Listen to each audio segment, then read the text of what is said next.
Welcome to The Actor's Choice, where the actors and actresses have a chance to talk about themselves and their careers. Join us now for the next hour as we explore the marvelous industry of acting by actors and actresses from today's exciting show business world. And now, direct from Hollywood, here's your host, Ron Brewington. Hi, everybody. I'm Ron Brewington, and welcome to The Actor's Choice. Roll it, Tony.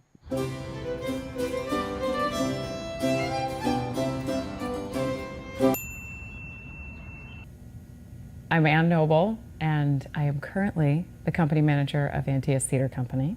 I am also an actress and a playwright and a screenwriter, and I also teach Shakespeare and storytelling to high school students in all walks of life. So I do all those things, and I try to rest, but it doesn't happen very often. My senior year of high school. Ladies and gentlemen, my first guest today is an award-winning actor who first performed with Echo in Poor Clare. She's also a director, playwright, teacher, and private coach who's over 25 years, that's right, 25 years of professional experience in the arts. Ladies and gentlemen, please welcome Ann Noble. Greetings, Ann, and welcome back to the Actor's Choice again. Nearly 3 years ago? Gosh, I think so. Yes. In the heart of the pandemic, yes. Speaking of heart, you brought something with you that you didn't have nearly 3 years ago. Can you show us what that is, please, ladies and gentlemen? Would you look at this? That's a big-hearted girl. Look at that. Oh, that's marvelous. Thank you. You're welcome. Couldn't let you get out of class without it. Thank you. Would you please tell our audience where you from? Oh, where I hail from. Yeah. I'm a Chicago baby, so I grew up in the north suburbs of Chicago, Lake Forest, Illinois. And then I went to Northwestern University, lived in Evanston, which is just shares a border there with Chicago. And then I lived in Chicago for 10 years doing theater and all that stuff. So I've done it since I was a little kid, theater and the arts and all of that. And Chicago was a great place to do it. All I got to say is a bunch of famous people came from Chicago, and Noble is one of them. That's all. If you say so. And what made you get into acting? I've just always done it. Like always, since I was a little kid, I've always, I guess I never really thought I was an actor. I always thought of myself as a storyteller. So I love telling stories, and I was always crafting little narratives or little plays.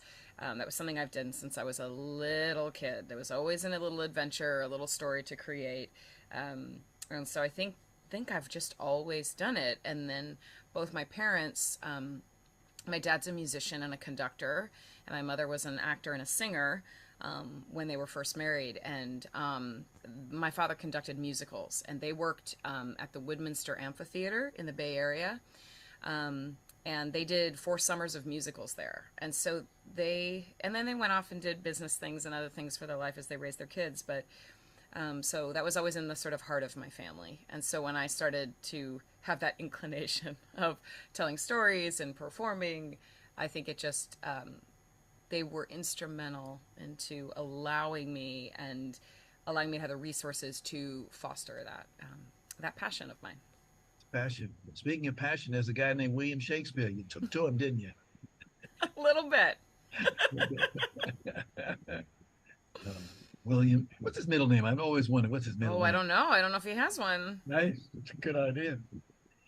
In doing my research, I was looking up on IMDb, and I noted that in 2007, you did a TV series, comedy, Paranormal Burbank. Remember that? Oh my gosh, yes, I do. Yes, I do. That was done by a young man named Michael McKitty. I met him at the Road Theater when I was over there. And he just put this little fun series together, just the birth of the internet. You know, we were just figuring out what YouTube was and all that. And he said, "Would you please be a witch?" I was like, "Of course I would." And so I think one of my cats had their film debut in that as well. And I still live in that apartment, so that was so much fun. I love the way he shot it. You know, it was just a couple friends getting together, shooting it on a really inexpensive camera, but just like something for fun to do and celebrate LA and get a chance to act. So that was a ridiculously fun experience. It's about the first time you stepped on a stage. What was that like? Oh my gosh. Initially, we had this as part of this wonderful church back in my hometown, and we had a wonderful youth choral minister. She was just really passionate, and every year we would do a musical, church musical. And so that was sort of my first really being on a stage. I mean, I guess you could say it was just on the steps of the church, but it felt like a performance and building up to that. And in my hometown, Lake Forest, Illinois, we were really blessed to have such support of the arts. So we had a wonderful community theater. There were so many plays being done at the grade schools and the high schools and in our classes. And so I believe my first stage production, I want to say, was in high school.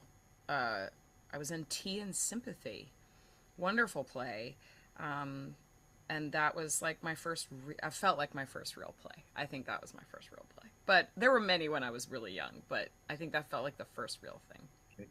And I have to share this with you. I'm also a teacher. They make it nice, he's a professor, but they're still teaching. Yeah. What is it? What do you get out of teaching? Oh gosh, I don't, it's hard to talk about it because it's so much I feel my vocation. I'm a very chatty person and I love to share ideas. So if I learn something or hear something, the first thing I want to do is repeat it and tell everybody. And I'm sure part of that is because I really want the attention, but I think also I just love watching someone else's face light up that they, oh, I didn't know that. So I think about teaching is sort of like enkindling and warming up the fire that's already inside someone else. And so much of our world tries to squelch that, tries to turn us into what I would call a unit of production or a unit of consumption. But at the heart of all of us is this fire. And how can we kindle that in others? So watching another human being light up with something or think, oh, I could do that. Or oh, I don't like that over there, but I love that over there. And that is just extraordinary to me. It also keeps me on my toes. Because no matter how much you plan for the day with a group of students, you never know how it's going to go. So you got to stay on your toes. Every student is different. Got you. I found a videotape called Masterclass on Portia. Can you roll that, Tony?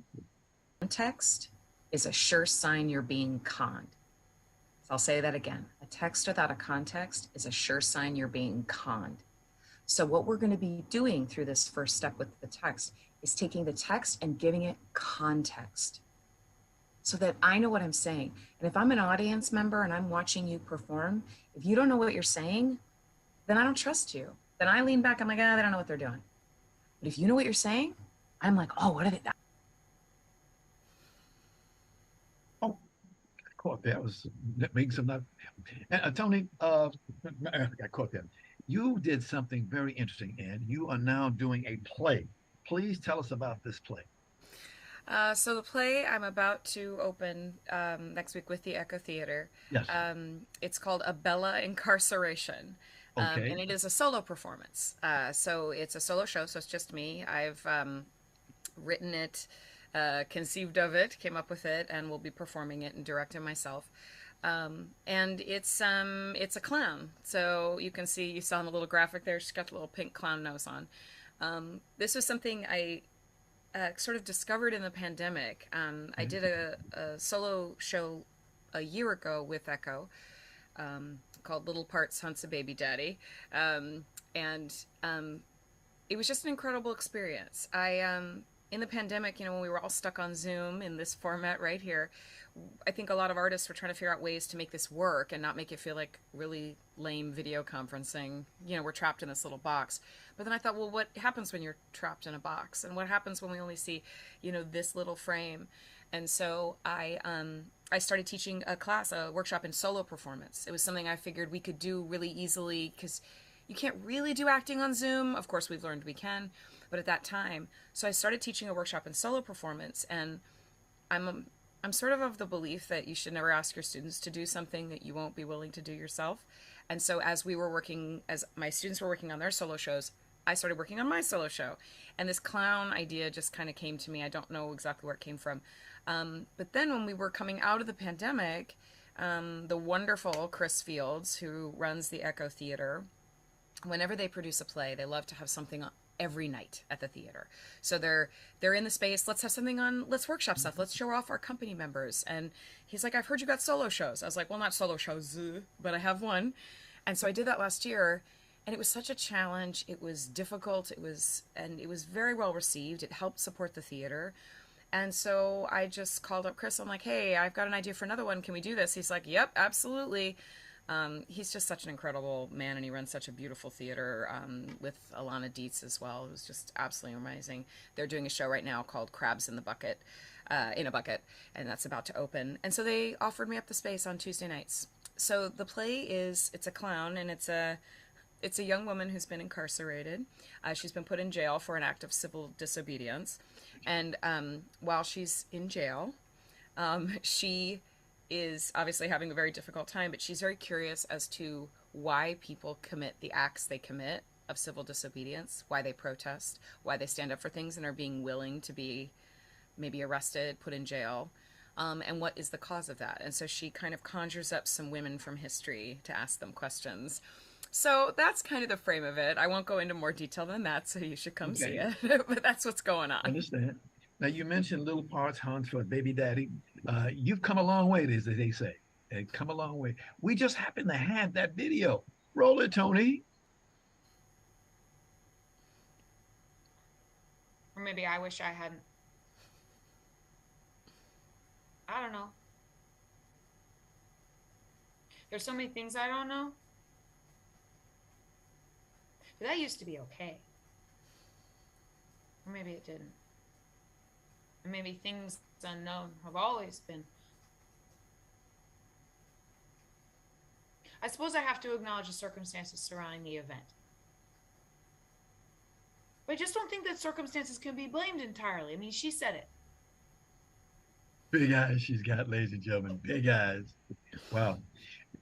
And if I may just take a moment and ask you what you think about the strike going on right now.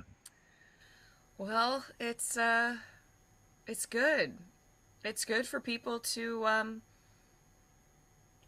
stand up, to say no, to say this is not acceptable. And there's a lot of strikes going on. It's not just us writers and us actors. There's a lot of strikes going across the world and across our country right now. And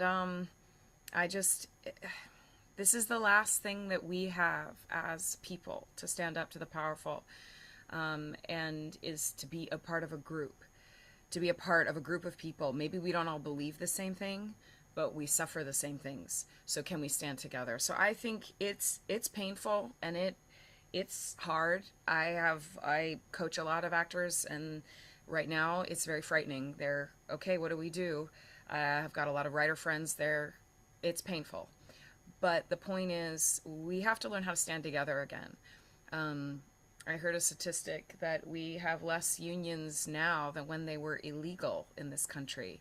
And our unions have been destroyed. And I'm not saying that unions maybe didn't need reform or maybe didn't need to be looked at, but we've gotten really far away from who we are as a people, I think, especially in this country, but all over the world, that we're supposed to stand with our brothers and sisters and siblings.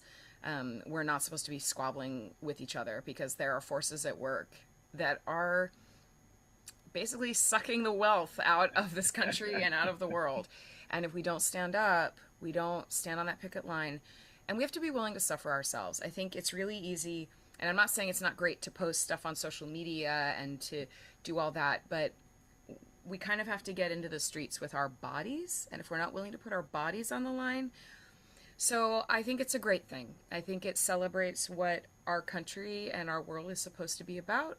And I would also say, for any people of faith, that's what people of faith are supposed to be about. I mean, we're supposed to stand with the least of these. And so I think I'm hoping that it's going to teach us some things about what it means to stand together again. There's a lot of squabbling going on. There's a lot of infighting. And I heard a wonderful phrase a few years ago, helicopter coming through, that the difference is not between red and blue. The difference is between the 1% and you. And so we need to understand that we need to stand together. So it's going to be tough, and I don't know what's going to happen, and I feel for a lot of people who are going to be suffering right now, but I think ultimately it's a really great thing and a really important thing. Thank you. We only got a few more minutes. Back to the road. You wrote and performed at Echo Theater Company last year, and this same clown as you, are you doing this for a special reason? Oh, the clowns? Yes, the clown. I don't know. I guess what I'm enjoying about it is something happens when you put a clown nose on, something happens when you put a mask on. Uh-huh. It ironically allows you to be more yourself. Look at that picture. It allows more of yourself to come out. I think there's something about wearing a mask. I have a little phrase I use in some of my teaching where I talk about the difference between the IG and the OG. And the IG is your Instagram posts, right? That's the image you'd like to project to the world. But then there's the OG, the original gangster that is inside all of us. That's maybe not so nice, that we try to protect or hide. And there's something about using a puppet or being a clown or putting on a mask that allows us in some ways to show some of those parts of ourselves that maybe we're a little more reticent to show. And so I think perhaps when we got all locked down and there was so much civil unrest that I think people were sort of shocked by what was inside of them, how angry they were, how hurt they were, and how betrayed people felt. And so I think maybe this is a way that I can kind of show that and speak to that in a creative way, in a fun way, you know? I mean, we all know comedians can lure us into a lot of great stuff because they make us laugh and then they sort of go, hey, think about this. So I'm enjoying it. I think it's a challenge as an artist. We've been really challenged over these past few years to find out what these new formats can offer us. And so I say, let's go. Let's see how we can stretch ourselves into something new, into a new way of storytelling. Because the world is changing. And if we don't adapt, we just kind of stick to our old ways of doing things. And I'm the first person to say, I love the classics, but let's see how far those classics can stretch. Location? I'm sorry. Location, the Atwater Village Theater? Yes, over there at the Echo Theater Company, that's their permanent home. So it's in the little space right next to that. Yeah. Okay. $10 for all tickets. Yes. Information if you need it, 310-307-3753. That's 310-307-3753 or www.echotheatercompany.com. Any final words you want to say? Yeah. Oh, just thank you so much for doing this. It's so important to have these conversations and just talk to people who are doing different things. We always get stuck with kind of the same old. So it's wonderful to have someone like you who is willing to talk to people of all different, shapes and sizes and stages and ages and all of that good stuff, just to like really show what's going on in Los Angeles. Yes, indeed. I want to thank you so much for being here today. You've been working hard lately. You've been working a lot. Keep it up. There are many, many things out there for you to do in the upcoming future. I want to thank you for your publicist, Lucy Pollock, for having you. Yeah, she's great.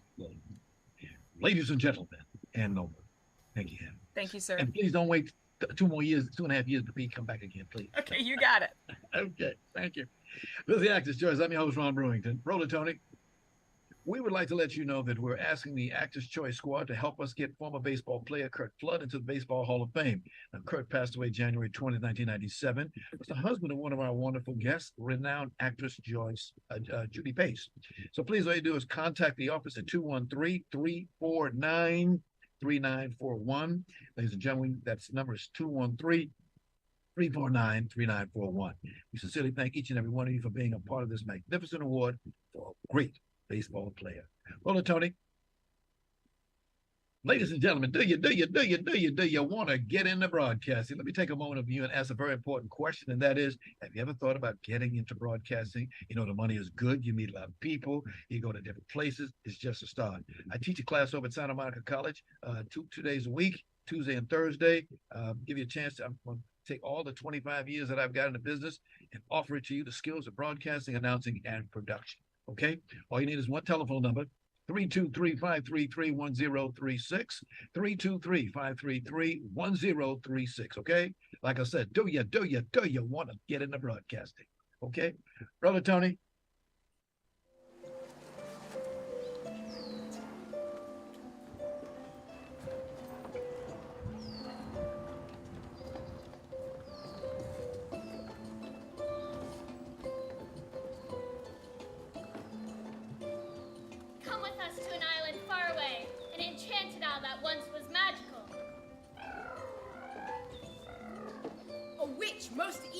sycorax, imprisoned many good spirits on that isle. She locked the spirits deep inside the trees when they refused to do her wicked bidding. Ladies and gentlemen, my next guest today is a critically acclaimed and Ovation Award nominated director. Her work is known for an ability to balance heightened theatricality with truthful storytelling, as is here today to talk about a new play at Topanga venue celebrating its 50th anniversary, ladies and gentlemen. So please welcome actress, director, producer, and many, many other talents, Mary Jo DuPrey. Greetings, Mary Jo, and welcome to the Actors Choice. Nice background you got there. Very nice. Very nice. Tell us, lady, you look in your resume. Ladies and gentlemen, this lady covers tremendous areas of this business. She's done a lot of them and more to come. But please tell us where you were born. I was born in Massapequa, Long Island, in New York, outside New York City. Yeah. All right, the big Long Island side. Yes. Oh, there we go. Yeah. There goes. Yeah, and people don't know that's state. That's not city. I have to go look that up again. That's Long Island City, right? That's right across from Manhattan. Massapequa was a bit further out, about an hour. Yeah, out in the suburbs.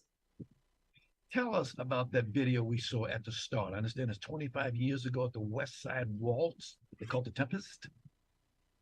Yeah, well, that was before my time there, actually. So I'm assuming that's one of their productions. Usually, every summer the Botanicum does 3 or 4 Shakespeare plays. I usually come in and do the contemporary plays, the ones that Ellen herself appears in. Ellen Gear is the artistic director, and she directs all the other Shakespeare plays. And, it's the 50th anniversary because her dad, Will Gear, started the theater up there when he was actually blacklisted by McCarthy. And he had been a film and television star. And, it really obviously was a big problem for his career. And he went up into Topanga and built a wooden stage and started presenting Shakespeare plays for his friends and his craft and his art, and his family has been doing so ever since. So every year there's a wonderful presentation and collection of Shakespeare for the community. Yeah. Looking at your resume, you ask yourself, this lady does this, she does that. How did you get into all these things? Well, I started off as an actress, and I went to college for that. And, I worked professionally for about 10 or 15 years. And then after a while, I started teaching, and I was teaching acting, and I was teaching voice for stage.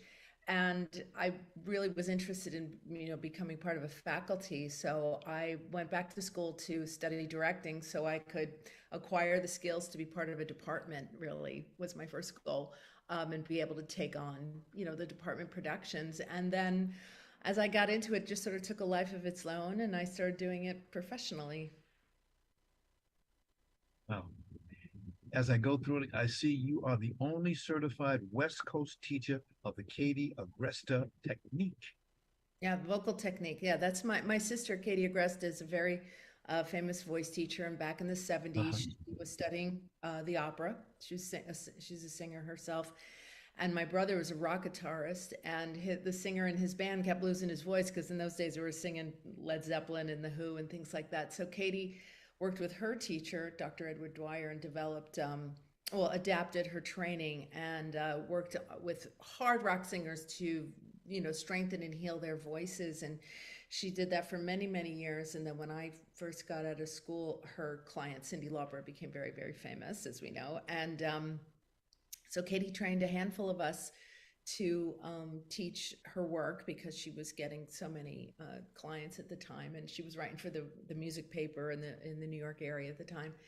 And so she opened a rock school in Manhattan, and I taught there and ran it for a bunch of years, and before I moved out here to pursue my acting career. And when I started teaching, I was asked by a colleague at UCLA to bring her technique into the programs at UCLA because in musical theater, there's a lot of pop and rock music showing up on the stages, and theater singers were starting to have the same troubles that rock singers had been having for decades. And so, so I started doing it at UCLA, and then just word got around, and now I teach full-time here in my home. Now, you are currently touring with a hit man, a vocal coach for John Bon Jovi. Yeah, that I was doing that for the last 4 or 5 years, actually, before COVID. Yeah, John studied with my sister. He started studying with her at the very beginning of his career because when he first went out, he was, like every other rock singer, having, vocal exhaustion issues. So he's has studied with Katie since I think it was like 1984. And then in the last couple of years, around 2015, he went back out and she used to tour with him all the time.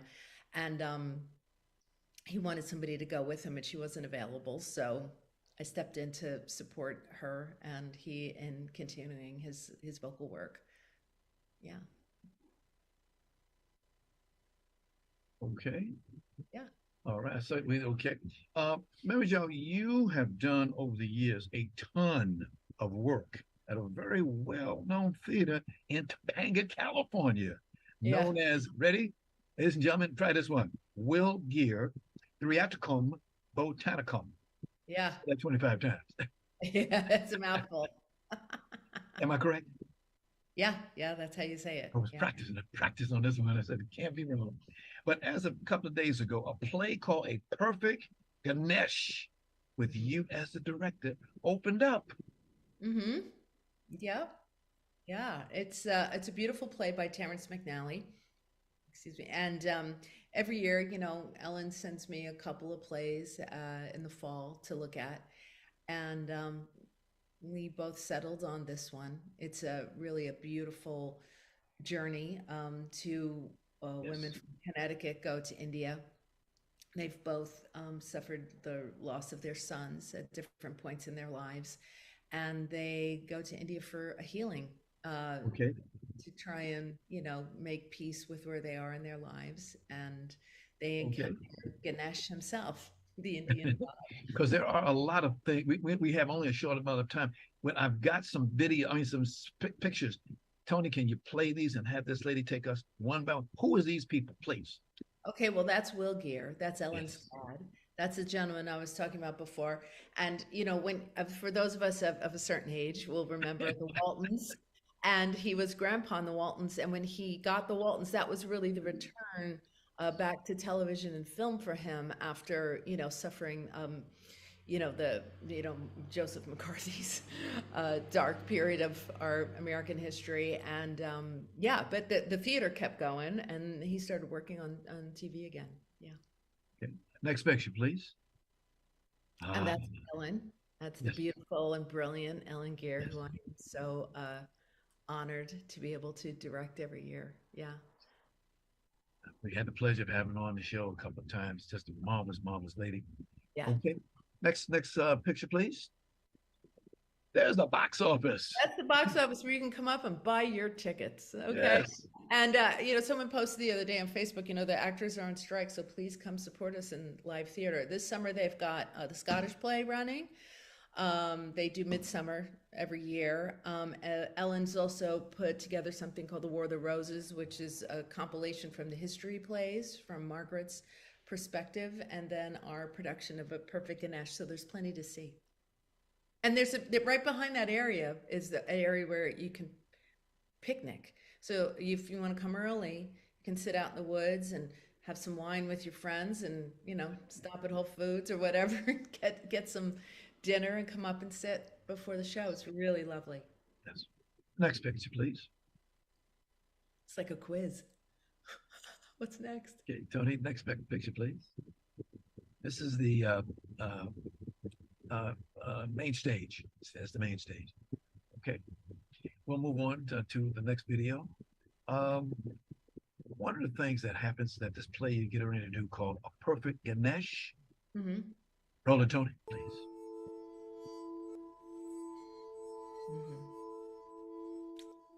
That's the script is a physical journey to India, and as well as a deep internal journey. And it's really exciting to be able to use the entire space of the theatricum. There's a line in the play where Ganesh says, "I am everywhere," and we are putting him everywhere. I was born right here, the Himalayas. Which is super fun because I've done a lot of wonderful realistic plays, and I'm usually have a living room going on, but it's just such fun to be using the hillsides and the outer woods and everything. So we've been really having a good time. As they say, Mary Jo, that was you. Looking Yeah, good. that Looking was good. me, and that was Ganesh. Yes. It's the Indian god. And how do you define Ganesh? Pardon? How do you define Ganesh? Ganesh is an Indian god. He's one of the Indian gods, and he's considered the remover of obstacles. And he has an elephant's head, and in the play you find out how he got an elephant's head, but he's a god of compassion and love, and he's part of their healing. So they go through, India, and this god manifests in all these different places and helps to lead them towards their healing. Mm-hmm. All right. We got one more video for you. This is the women picking up the luggage. Roll it, Tony. Stop right there! Oh, yeah. Where are you going? Can you hear me? Yeah, that's them arriving in the Bombay airport. The guy grabs their luggage. I know I had Who was the character that was standing on the top of that building? That's Ganesh. Where's the guy? They said he'd be waiting. I was wondering. I said, where's that? Well, it says in the play, Ganesh is everywhere. I know I had God. when we got off the plane. They said So the Botanicum space is really exciting and multi-dimensional, and there's buildings. So we blocked him on top of buildings and underneath the stage, and he comes out of everywhere because he's an all-pervasive being, divine being. Yeah. Interesting. Okay, tell us all the good things like tickets, how you get them, all that stuff. Sure. You can get them on the website, which is www.theatricum.com, which is TheatricICUM, Theatricum, and there's a phone number. So you can call the box office, or you can get your tickets online. Or you could just, you can just go there. You can just walk up to the box office. There's usually a seat. Madam, you are the director. What excites you the most about this play? The message, which is, that we have to embrace all parts of our lives, even the painful ones, and accept and allow and be what comes our way if we're going to live a authentic, vibrant life. Easier said than done sometimes when the losses are big, but that's what it's saying. One thing I've learned about being around actors, always ask an actor, what's next for you? A big nap. You're talking about the Actually, I'm going to India myself in the fall. Yeah, I'm also going to India, and professionally, I go back and forth to Iowa State last year, and we're talking about that. I'll be teaching a workshop at some point up at the PCPA Theater Fest, which is up in Santa Maria. And then probably after the holidays, I'll be teaching some group classes for singing performance here in town. So you can check my website, Mary Jo DuPrey Vocal Studio, for that. And come study with me. Yeah. Yes. So teaching. I wish we had more time. Thank you for being here today. And definitely we're telling our audience to go out there and see this marvelous play, A Perfect Ganesh. You can get tickets at 310-455-3723. That's 310-455-3723. And please thank you, publicist, my dear friend Lucy Pollock, for having me here today. Thank you very much for having me. Ladies and gentlemen, Mary Jo DuPrey. Thank you so much. Thank you. Bye-bye. Roll it, Tony.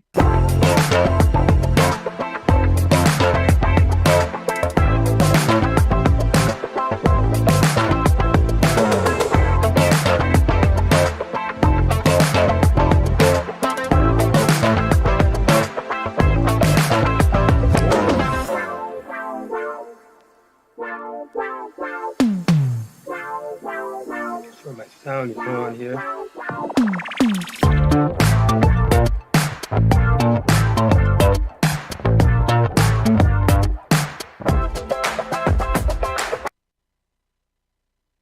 Ladies and gentlemen, for more information about the TAC Roku channel, please call us at 213-349-3941. That's 213-349-3941. Roll it, Tony. Thank you.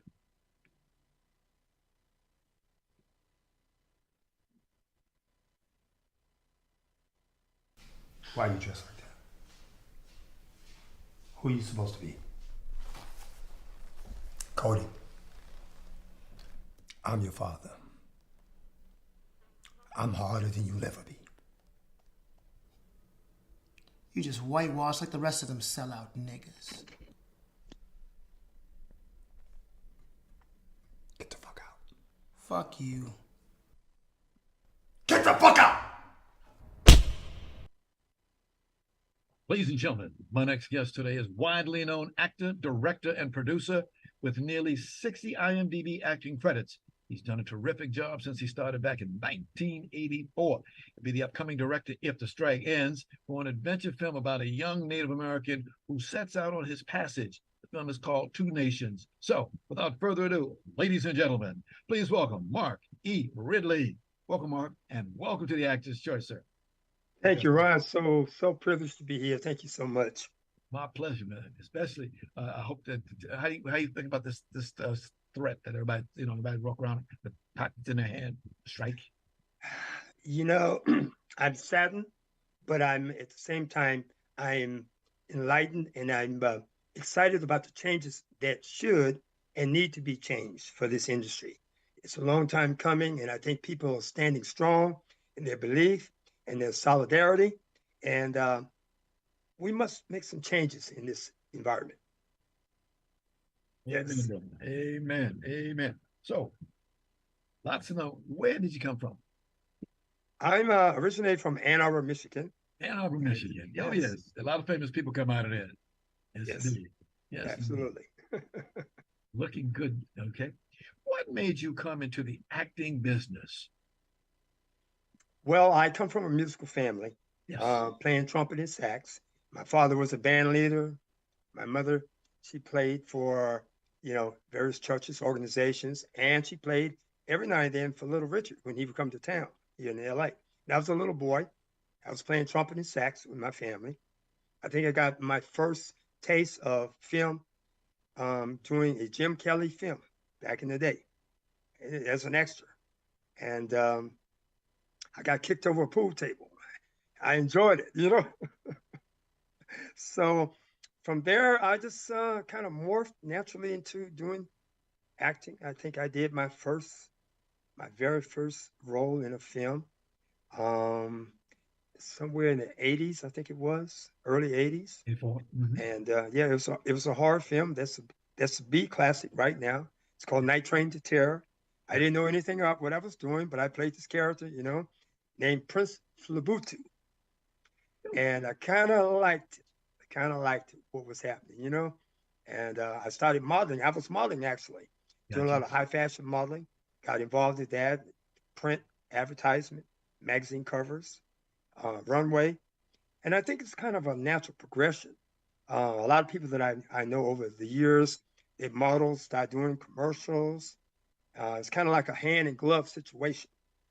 And it kept me moving toward commercials and finally into, some film.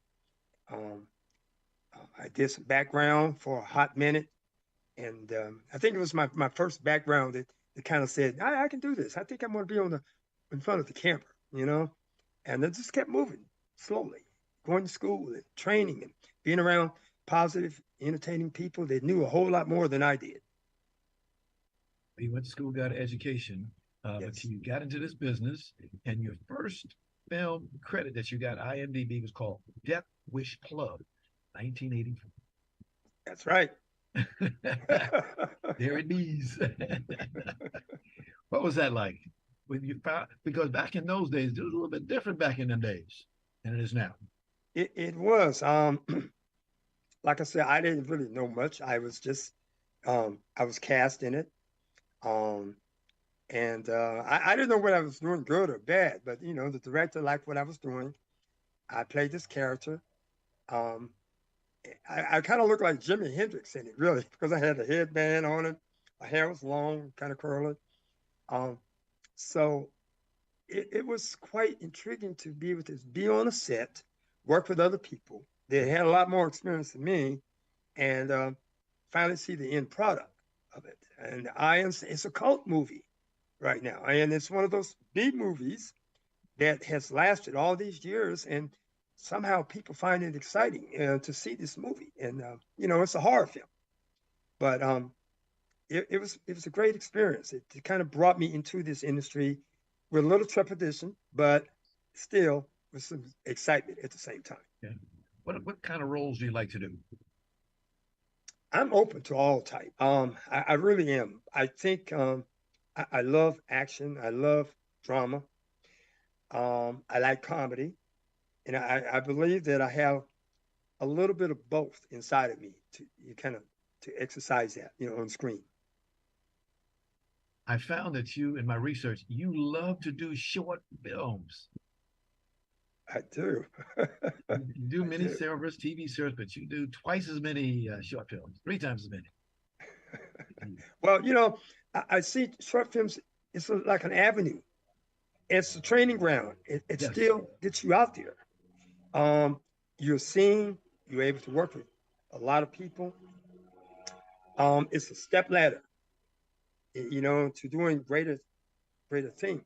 And it's a training ground that you're continually working on your craft.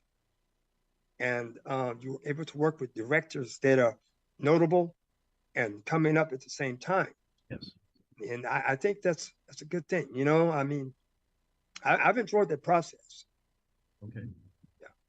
When did you make the transition from being an actor to being a director? I think it was 2010, I believe. Okay. 2010.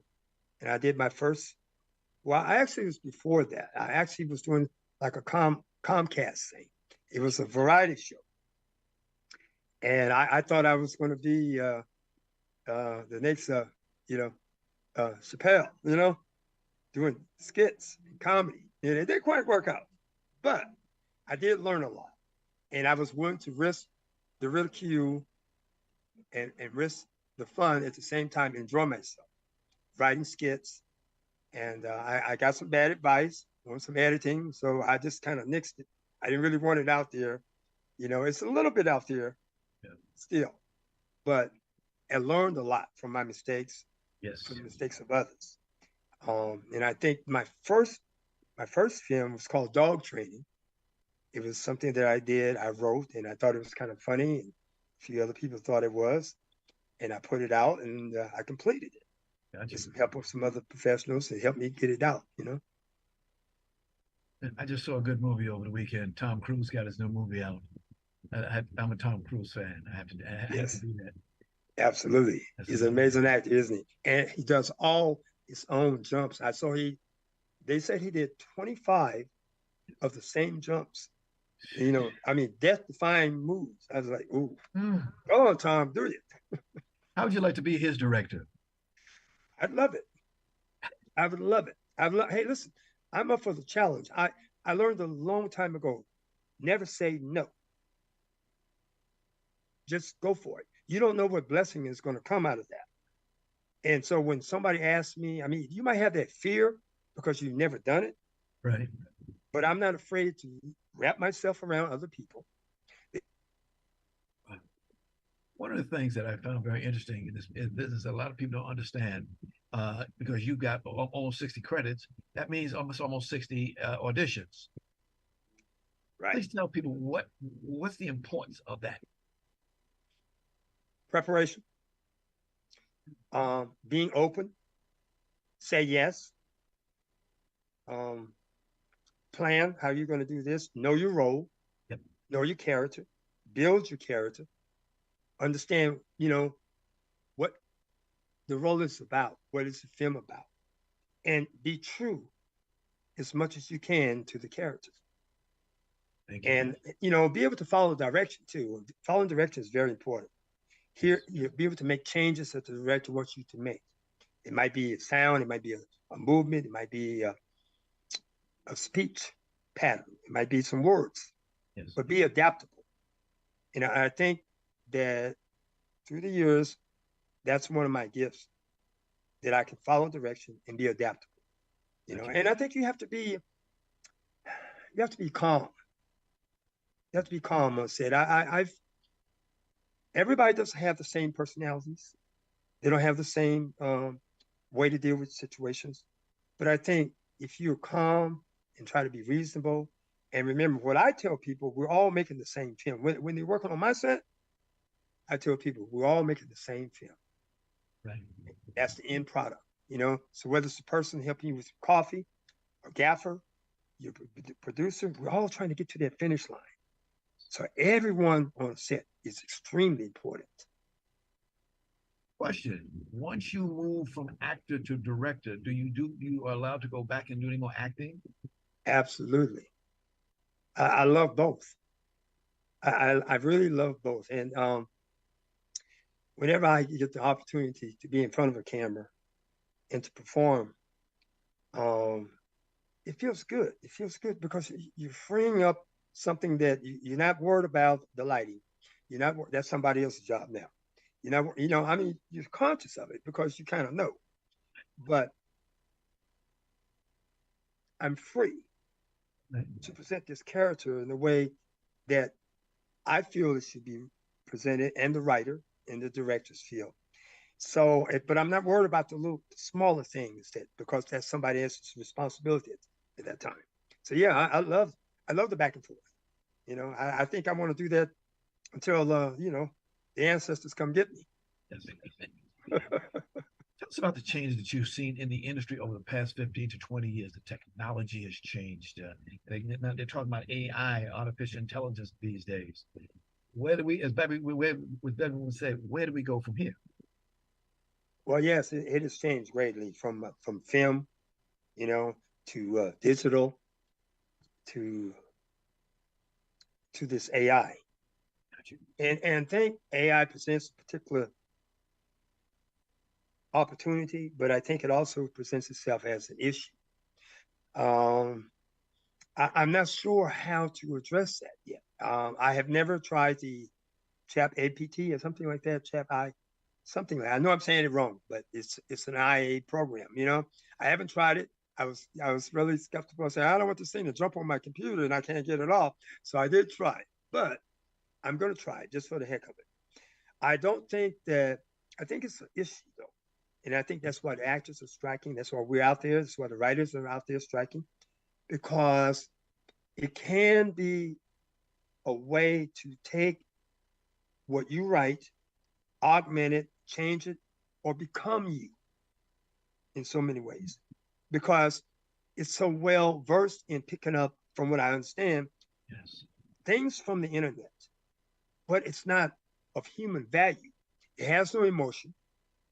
It really has no thought pattern. So what it's doing is just basically regurgitating words that they've learned to understand. And some lady was saying the other day, I was watching, it doesn't know the feel of holding an infant. It doesn't know the feel of holding your lover in your arms to convey that. It'll just put some words out. And then I don't want anything to try to take away from what my brain and my heart can put on screen or put in words. I don't want that. That's a falsity. That's not true to my nature. That's not true to the human spirit, because we come with a great, great, great, great value in humanity. Nothing can compete with the brain. Nothing. Not with the emotional part. It might have, a faster way to get it there, but it can't compete with the intricacies of the mind. Mark, before we get out of here, I want to show folks what your director's reel look like. Okay. We'll do it.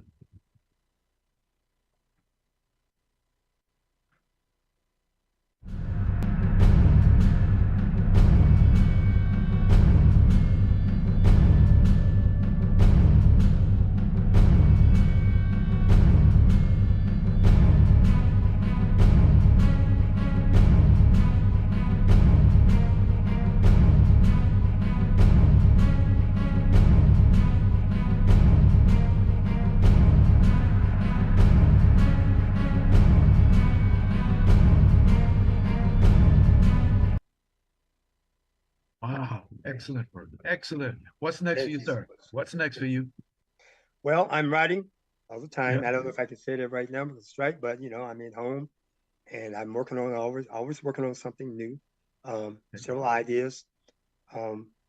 I also have a book that is being published very soon. It's a children's book. I don't want to leave the title just yet, but I would love to come back and tell you the title and make sure that you have it and give you a copy of it when it's out. It is a children's book that I worked on about 18 years ago with my son, and I never completed it. So I said this year, January the 1st, I'm going to get it working, and I have. So it's almost done.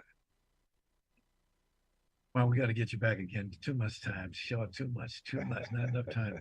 Mark, I'm most sincere. Thanks for you for being here today. I'll keep my eyes open for upcoming movie. Best of all, keep it up. Good. Thank nice so to have much, met Ron. you. See you again, as they say. Ladies and gentlemen, Mark E. Ridley. Thank you for having me, Ron. I appreciate it. Good luck to you as well. Thank you. I want to thank our sponsors, Harvey Brandman Photography as an Art, Ron Irwin's Loose Life, The Way to Lose Weight, Larry Buford's book To the Future, Time Travel, Message in a Capsule, State Farm agent Carla Green, veteran actor Rob Brownstein's Actor Training School, and Actors Space. And much thanks to our guest today, actress, playwright, teacher, Ann Noble, actress, producer, director Mary Jo DuPrey, and actor, director, producer Mark E. Ridley. The Actor's Choice is a presentation of B&B Productions, Rudolph Brewington, president, and Sidney Chandler, executive producer. Special thanks to our ever-growing audience. Be well. I'm Ron Brewington. We'll see you next time.